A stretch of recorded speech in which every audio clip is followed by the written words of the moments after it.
John, as always, thanks for joining us. 90 minutes of come and gone here at Somerset Park. How did you see the game?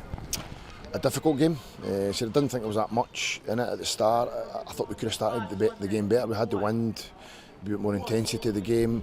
Obviously, there's a big decision that changes it. It's a mistake from us, and they get a penalty without the 10 men, and the game becomes harder. Look, second half we fight, we scratch, we defend, and then we change shape and personnel to try and go for it a little bit, and we get caught in a counter. But we need to be better in what we're playing at the moment. We've got better players, and we need to be better with the ball, create more chances and score more goals. So we've got work to do. Did you have an angle on the big decision of the game, the penalty kick? You know, a lot of talk about the penalty kick and the sending off, but if Sean's not adjudged to have been playing a challenge in the player, the referee's got nowhere really to go there, is he? I genuinely couldn't see it, and even trying to watch it back on the video in the dugout, we couldn't really see what he's got. It took a little bit of time. I wasn't sure. He brought a yellow, then a red, so we weren't too sure on the bench what was happening. So I asked the referee. He said it was his decision. He made it, and he believes he got the right call. Talk to us a wee bit about your team selection today and the options that you had. We were maybe expected to see Lewis, Sam on the bench. Yep. Young Freeman's not here today, so bits and bobs that have made your job a wee bit more difficult. Can you fill us in there?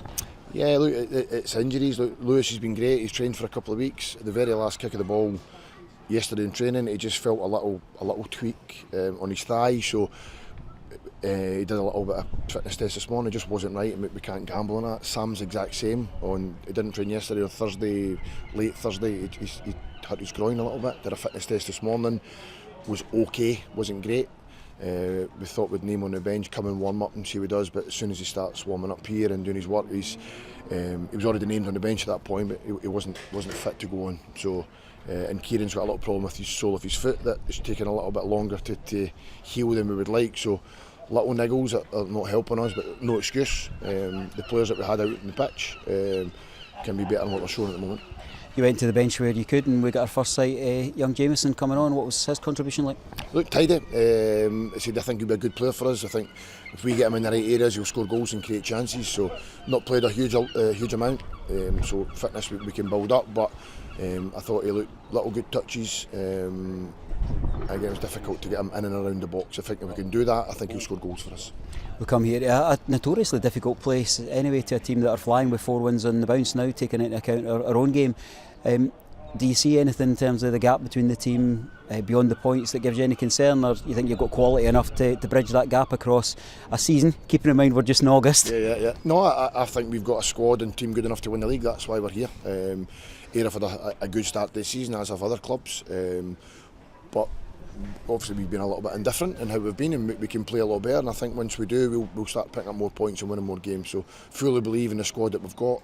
So we get a few guys back from injury, get a few more bodies in the door transfer wise, then I think we've got a really strong squad to take us forward for the league.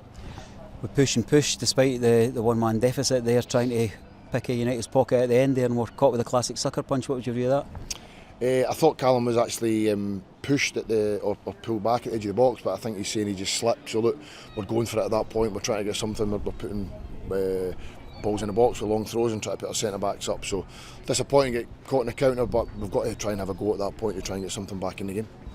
All eyes, I guess, are on the wider decision making from the boardroom down, in terms of whether you've got somebody to join you in the dugout next week. Any update for supporters in that respect?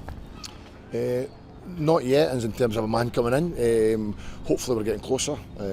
We all want this decision as quick as possible, but as I've always said, for me it's about the long term of Raith Rovers, and if it takes a little bit longer to get the right man in, then that's the person that we want to get in. So if it takes a little bit longer, then we'll do that, but as I said, hopefully we're continuing to work on it every day, and hopefully we've got some answers soon.